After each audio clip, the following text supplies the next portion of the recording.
세상 어느 곳에 가든지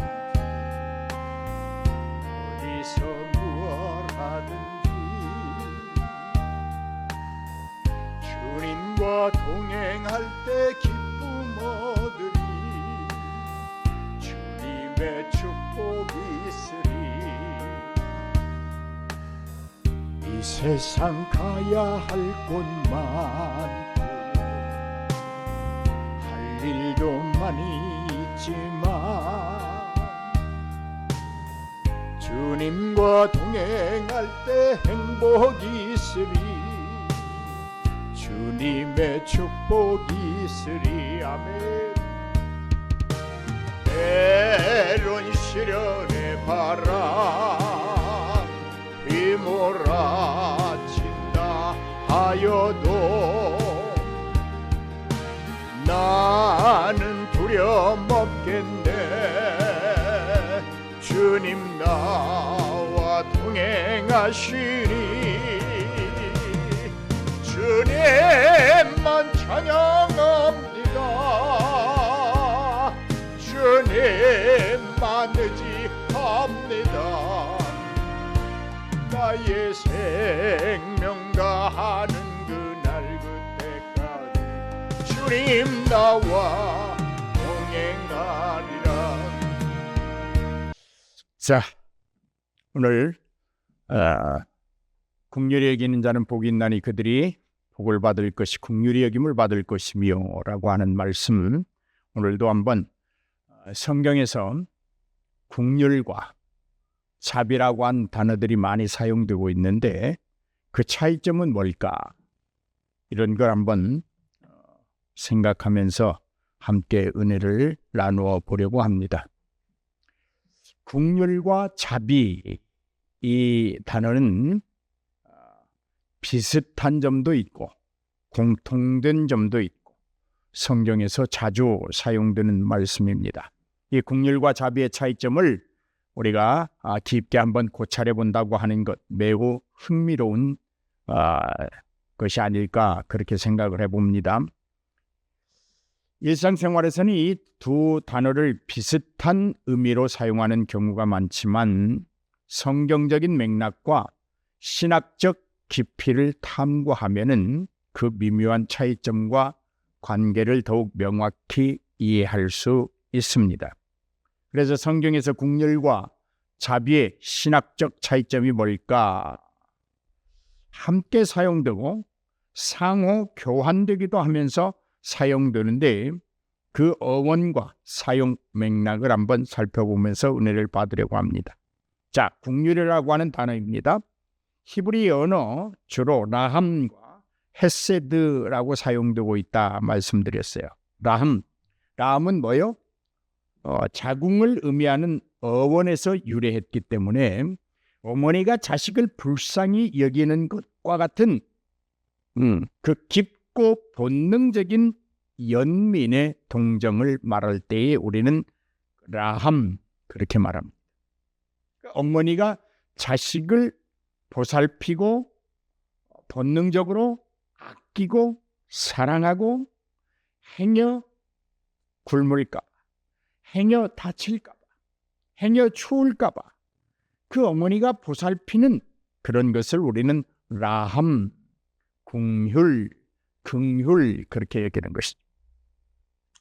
고통이나 불행에 처한 존재에 대한 마음 깊은 곳에서 우러나오는 어떤 슬픔, 또 그런 깊은 곳에서 우러나오는 그 아픔, 누군가가 다치고 아프고 춥고 배고프고 헐벗었을 때 그 아파하는 마음, 그 슬퍼하는 거예요.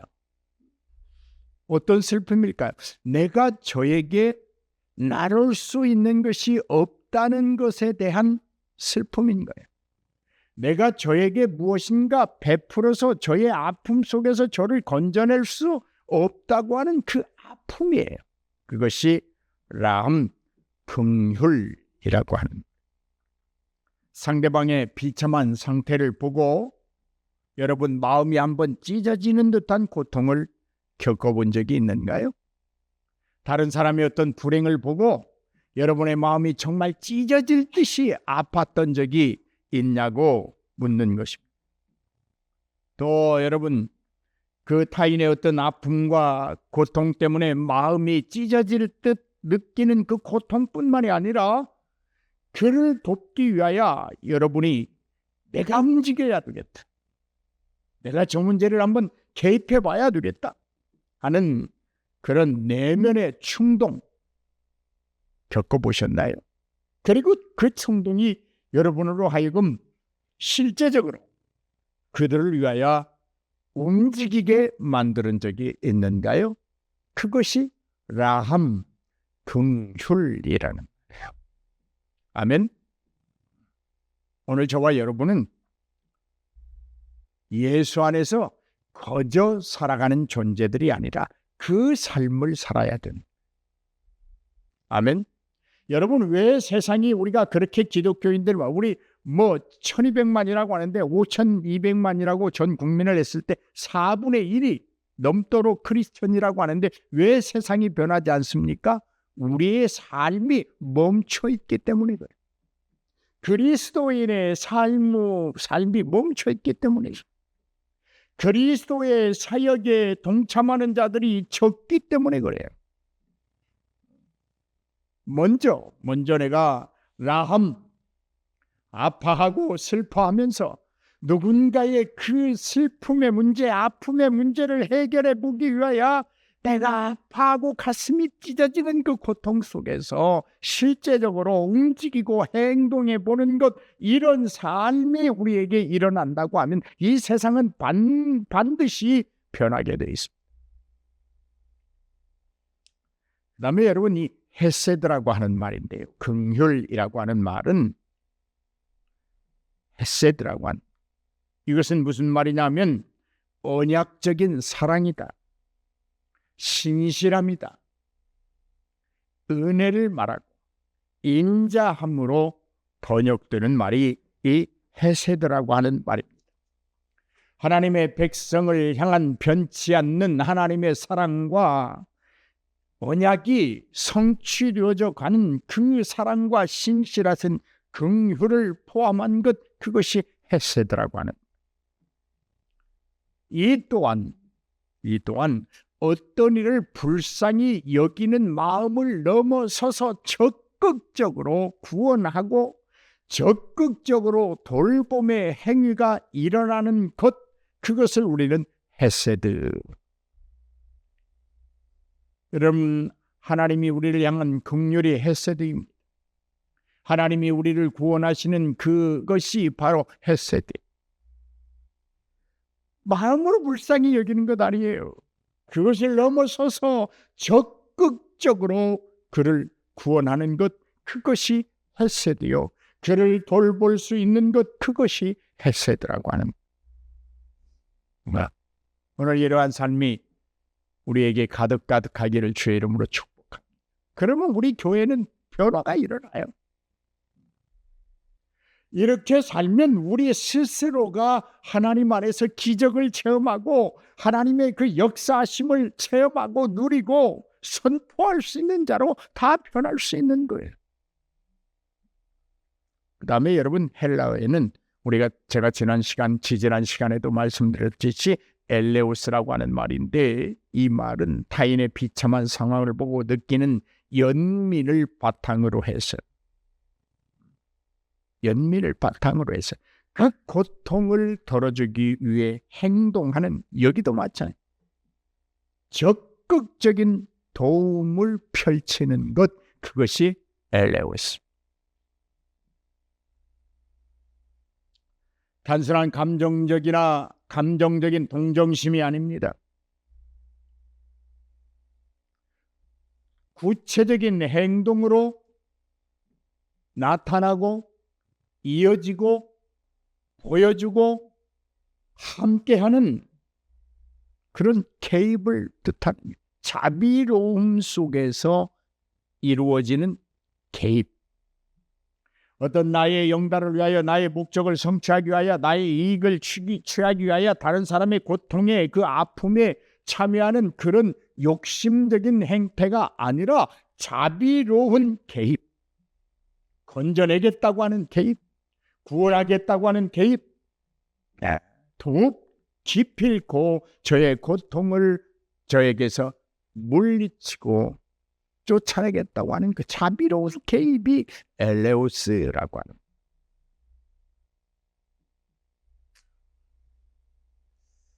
우리가 성경에서 이 긍휼의 그 예를 한번 찾는다고 하면 착한 선한 사마리아인의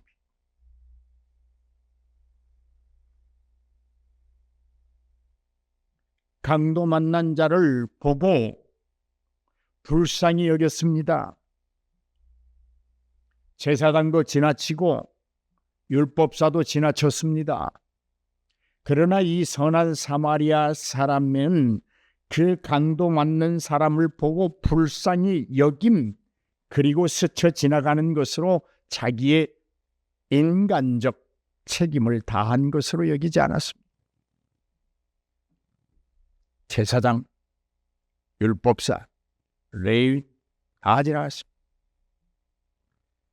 이 사람은 그 자리에서 즉시 약간의 약들도 바르고 치료를 하고 자기가 다 할 수 없으니 그를 자기의 나귀에 태워 데리고 가서 치료.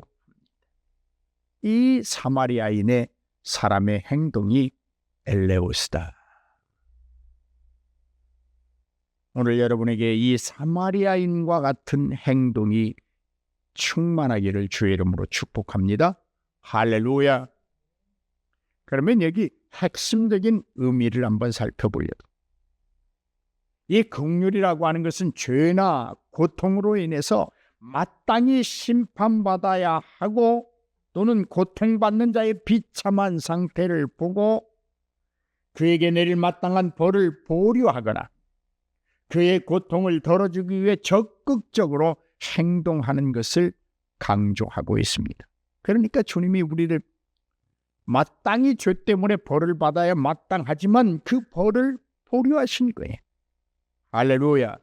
그 벌을 보류하신. 그리고 우리를 그 죄의 고통에서 건져주시는. 이 말을 달리 말하면 이런 말이에요. 상대에게 도저히 긍휼을 베풀 상대가 안 돼요. 자격이 없어요. 내 사랑을 받을 만한 자격이 없어요. 그런데 사랑합니다. 상대가 자격이 안 돼요. 근데 그의 죄를 안타까워하면서 긍휼을 베풉니다. 내 도움을 받을 만한 자격이 없어요. 그러나 기꺼이 그를 도와줍니다. 그것이 엘레오스, 긍휼이라는. 여러분, 우리가 심판에서 완전히 벗어나고 구원받은 그 원인이 뭘까요? 하나님의 긍휼하심입니다. 믿으면 아멘 하십시다. 그 다음에 여러분 이제 자비라고 하는 단어를 한번 살펴보려고 합니다. 히브리어 언어에서 위에서 언급되었던 헤세드가 인자 또는 자비로 번역되기도 합니다. 터브, 즉 선함의 개념과도 연결되는 말이 헤세드라고 하는 말, 자비라고 하는 말. 그럼 그리스어는 크리스토테스라고 하는 말이 있는데 이것은 선량함, 친절함, 온유함을 의미하는 단어가 자비로 번역되는 경우가 있습니다. 그렇다면 긍휼과 자비가 함께 사용되는 것을 보면 긍휼한 사람은 자비로워야 돼. 긍휼한 사람은 선한 사람이 되어야 돼요. 할렐루야. 긍휼한 사람은 온유한 사람이 되어야 해.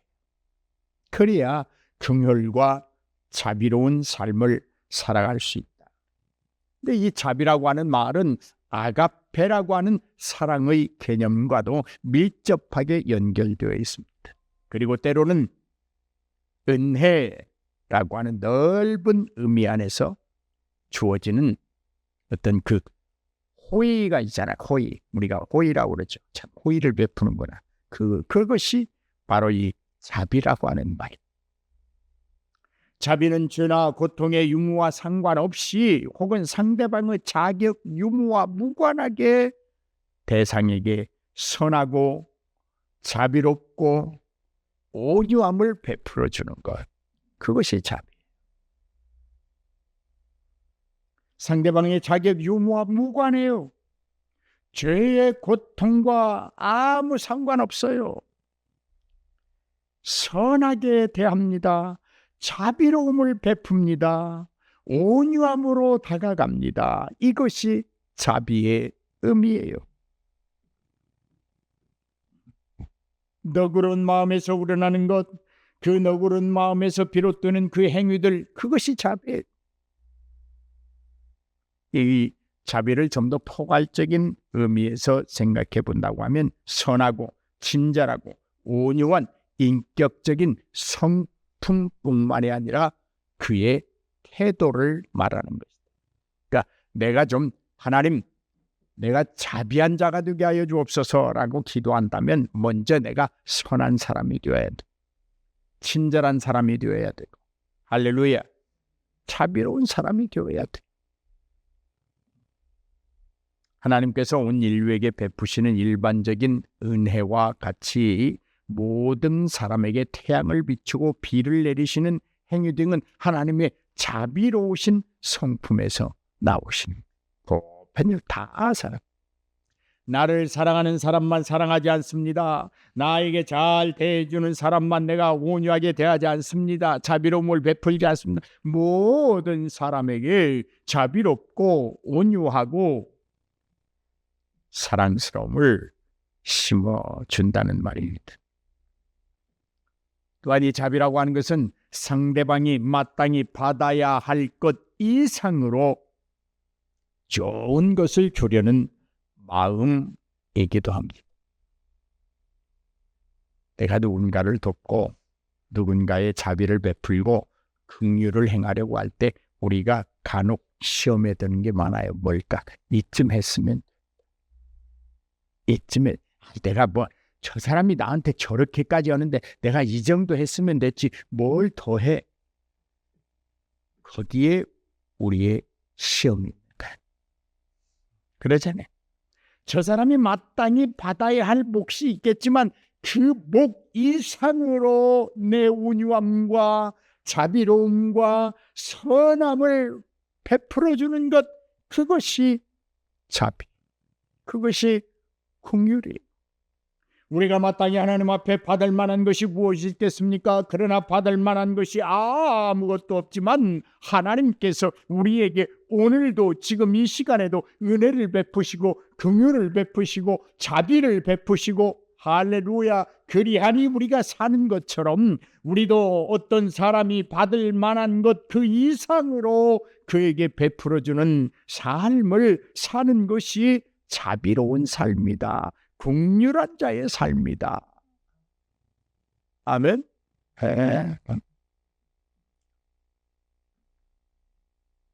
고통과 불행에 처한 자의 비참한 상태를 보고 그 죄로 말미암아 비참한 상태에 마땅히 심판을 받아야 되지만 그 심판을 거두어 드리는 것, 마땅히 누군가에게 비방할 수 있어요. 손가락질할 수 있어요. 흉을 볼 수 있어요. 그러나 그것들을 멈추고 거두고 그의 아픔의 현실을 바라보면서 그 고통을 덜어주는 것, 건져내는 것, 그 대상에게 선하고 유익한 것을 베풀려는 것, 그러한 너그러운 마음과 행동이 바로 긍휼이요 자비라, 그런 말입니다.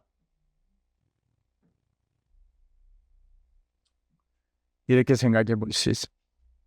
어떤 사람이 벌을 받아야 마땅해요. 질책을 받아야 마땅해요.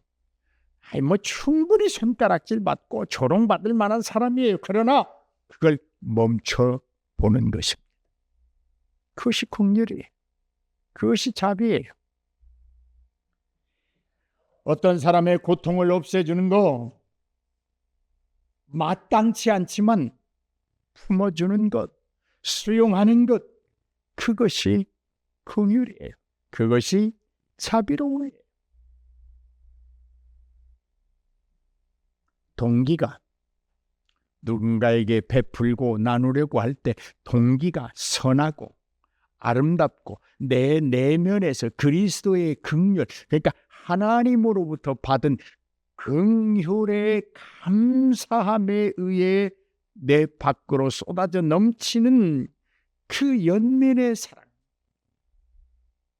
그 너그러움, 하나님이 나를 기다리고 또 기다리시는 것처럼 누군가의 변화를 기다리면서 계속해서 그에게 긍휼과 자비로움, 인자함, 자비로움, 선함과 온유함을 베푸는 것, 그것이 동기가 되어야 돼.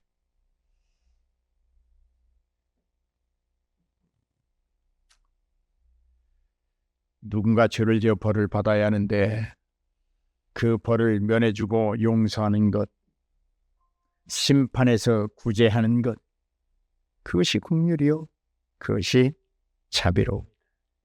자, 긍휼과 자비에는 핵심적인 것이 있습니다. 이게 뭐냐면 대가가 없다는 거예요. 대가가 없어요. 누군가에게 여러분의 자비로움과 은혜로움과 온유함과 어떤 사랑을 나누어 줄 때 대가를 기대하지 마십시오. 대가를 생각하고 한다고 하면 그것은 사업이 되어버립니다. 긍휼과 자비가 한입니다.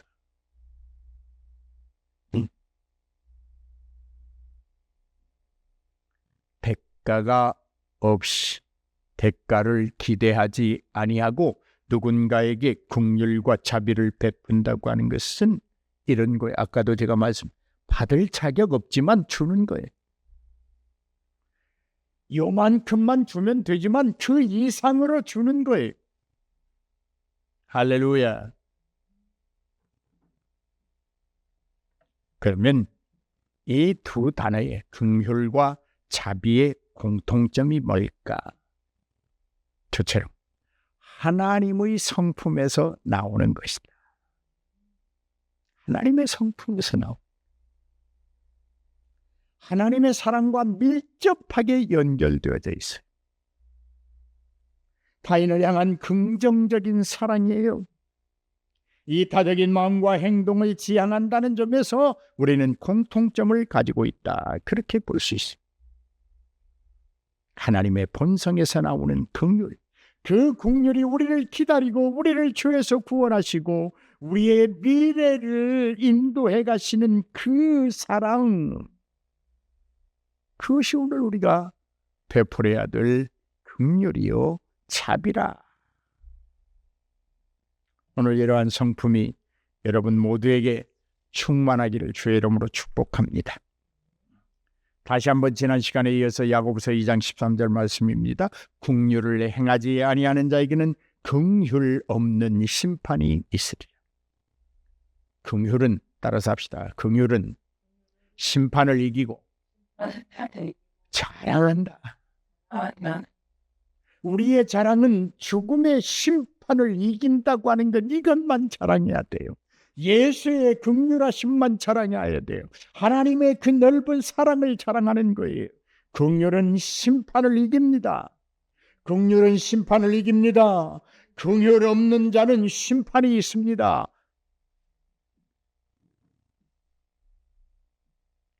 오늘 사랑하는 여러분, 말씀을 결론으로 맺습니다.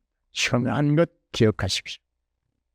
누군가가 받을 만한 것보다 더 주고 베푸는 것이 긍휼이요 자비다. 근데 그 동기가 순수해야 된다. 어디서부터 출발해야 되느냐? 나를 긍휼히 여겨주신 그 하나님의 자비로움과 사랑에서 출발해야 된다는 거예요. 아멘입니까? 아멘입니까? 하나님의 성품에서 시작되어야 돼. 사랑도 하나님의 성품에서 시작되어야 합니다. 나눔도 하나님의 성품에서 시작되어야 합니다. 누군가에게 무엇을 베풀 때에도 순수한 동기 하나님의 성품에서 시작될 때 거기에 열매가 있고 거기에 빛이 있다는 말입니다. 할렐루야. 오늘 저와 여러분이 이러한 삶을 삶으로 세상은 변화시킬지 변화시킬 수 없을지라도 우리 교회는 날마다 변화가 일어나고 진리의 영을 통해 변화가 일어나고 말씀의 역사를 통하여 변화가 일어나고 할렐루야, 우리가 가는 곳마다 변화가 일어나는 기적과 축복이 있기를 주의 이름으로 축원합니다. 할렐루야.